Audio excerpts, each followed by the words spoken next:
করে, ঠিক তেমনি ইমাম সাহেবকে ডোমের বাড়িতে ঢুকতে দেওয়ায় বাধা প্রদান করা হচ্ছিল। পরিস্থিতির অবনতি হতে পারে ভেবে তিনি ডোম এবং তার বন্ধুকে ভেতরে পাঠান পাথরটি নিয়ে আসার জন্য। কিন্তু ঘরের ভেতর গিয়ে পাথরটি হাতে নেওয়ার সাথে সাথেই দরজা আপনা আপনি বন্ধ হতে শুরু করে। ইমাম সাহেব নিজের মতো করে চেষ্টার পরেও পরিস্থিতি অনুকূলে আনতে না পারায় তিনি ওস্তাদের সাথে যোগাযোগ করেন এবং তার সাহায্য নিয়ে ডোম ও তার বন্ধুকে ঘর থেকে বের করে আনেন। তবে তখনও তিনি পাথরটি হাতে নিতে পারছিলেন না। কোন একটি অদৃশ্য শক্তি পাথরটি তার হাতে নিতে বাধা সৃষ্টি করছিল।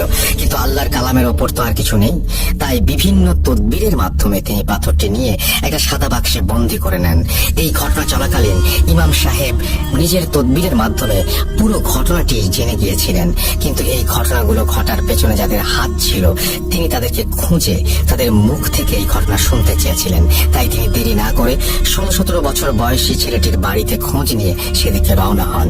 সেই এলাকায় যাওয়ার পথে ইমাম সাহেব রাস্তায় একজন কিশোরকে দেখতে পান, যে কিনা তার দিকে অপলক দৃষ্টিতে তাকিয়ে কেঁদে চলেছে। কিন্তু সেই কিশোরের মলিন মুখেও মিষ্টি একটা হাসি। প্রথমে ব্যাপারটি তিনি বুঝতে না পারলেও রাস্তায় কয়েকবার ঘটনাটি লক্ষ্য করার পর তিনি সবটা বুঝতে পারেন।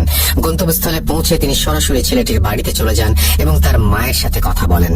কিন্তু সেখানে গিয়ে তিনি রীতিমতো অবাক হয়ে যান, কারণ মাত্র 3 দিন আগে ছেলেটির মাও এই দুনিয়া থেকে বিদায় নিয়েছেন।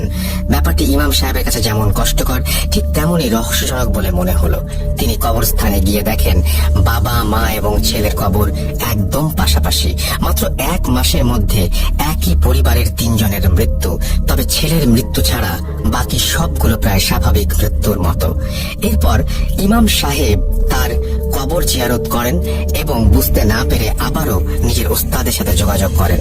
তার ওস্তাদ বলেন, তুমি পাথরের বাক্সটি বাবা মায়ের কবরের মাঝখানে রেখে সেটিকে মুক্ত করে দাও, বাকিটা সেখানে দেখতে পাবে। ইমাম সাহেব তার ওস্তাদের কথা মতো কাজগুলো করার পর যা দেখেন তা ছিল শরীর শিউরে ওঠার মতো।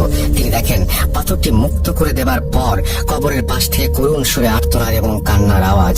ব্যাপারটি দেখে তিনি কিছুটা ভয় পেয়ে যান। তবে তিনি যখন সালাম দিয়ে কথা বলার চেষ্টা করেন তখন অদৃশ্য কেউ তার সালামের উত্তর নিয়ে কবরের পাশ থেকে বলতে শুরু করেন। কণ্ঠ ছিল একটা